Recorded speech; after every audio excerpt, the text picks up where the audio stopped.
जब मुल्क में गरीबी है तो हुकूमत ज्यादा पैसे छाप के गरीबों की गरीबी खत्म क्यों नहीं कर देती। ये समझने के लिए हम पहले ये समझते हैं कि पैसा है क्या। जो कागज का टुकड़ा हमें दिखाया जाता है कि ये 5,000 का नोट है, ये 1,000 का है, ये 500 का है, ये 50 का, ये 100 का, तो वो जो कागज का टुकड़ा है उसकी वैल्यू की गारंटी हुकूमत लेती है। अगर हुकूमत कहे कि 500 का नोट जो है वो बैन कर दिए गए हैं, तो जो वो नोट कागज के टुकड़े में खुद ब खुद तब्दील हो जाएगा। यानी हुकूमत वक्त उस नोट की गारंटी लेती है, तभी वो नोट चलते रहते हैं।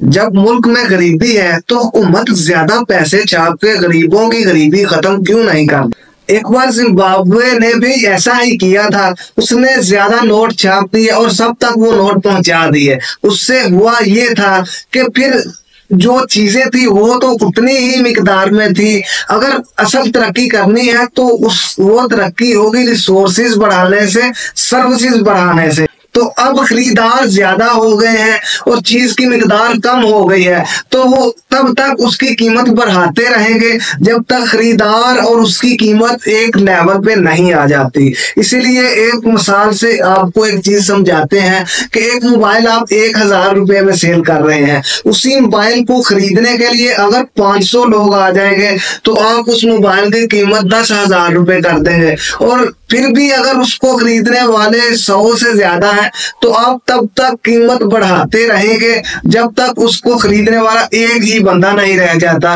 तब तक कीमत बढ़ती रहेगी। क्योंकि अगर किसी को ज्यादा वैल्यू मिल रही है तो वो कम वैल्यू में क्यों अपनी चीज सेल करेगा।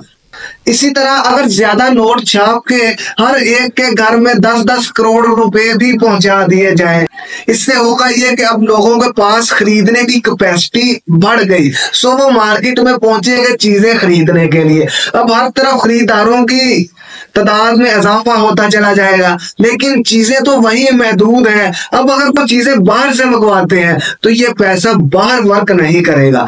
वहां पे हमें जो है वो चीजें डॉलर्स में खरीदनी पड़ेगी। डॉलर्स को क्यों इंटरनेशनल करेंसी मान लिया जाता है ये मैं आपको अगली वीडियो में बताऊंगा। बहरहाल जो मुल्क के अंदर का सिस्टम है अभी मैं आपको वो बता रहा हूं कि मुल्क के अंदर ये ज्यादा पैसे छाप के गरीबी खत्म क्यों नहीं कर देते। तो जो ज्यादा पैसे छाप दिए गए, लोगों के पास ज्यादा पैसे आ गए, वो मार्केट में चीज लेने चले भी गए, तो जो चीजें हैं वो महदूद हैं। और क्योंकि अब सबके पास ही पैसा है और खरीदार ज्यादा है तो वो उनकी प्राइस अप हो जाएगी और इतनी अप होगी कि जो चीज आप 500 में खरीदते थे वही आप 50,000 में खरीद के आएंगे। जैसे कि जिम्बाब्वे में एक बार ऐसा हो चुका है, उन्होंने अपने मुल्क की गरीबी खत्म करने के लिए बहुत ज्यादा नोट छाप दिए, जिससे हो ये रहा था कि वो एक ब्रेड खरीदने के लिए रेडी में भर के पैसे लेके जाते थे, तब जाकर वो एक ब्रेड खरीद पाते थे।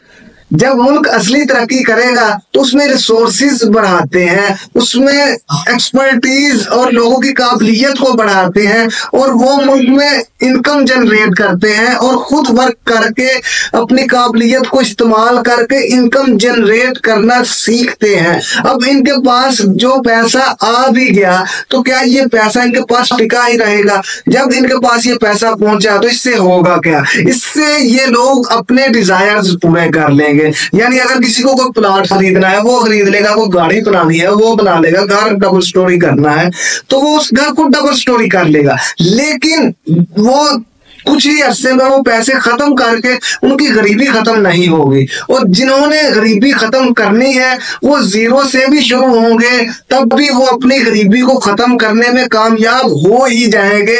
ये सिर्फ माइंडसेट का डिफरेंस है कि अगर गरीब के पास पैसा आ गया तो वो अमीर हो जाएगा, ऐसी कोई बात है नहीं। अगर गरीब के पास पैसा आएगा तो वो ज्यादा चीजों को कंज्यूम करेगा और अपना पैसा खत्म कर देगा और फिर से गुर्बत में चला जाएगा और फिर से इसी सोच में रहेगा कि वो कैसे और चीजों को कंज्यूम कर सके। जब तक वो कंज्यूमर माइंडसेट से निकलेगा नहीं, इसके हालात बदलने वाले नहीं हैं, चाहे नोट ज्यादा हुकूमत छापे या कम छापे।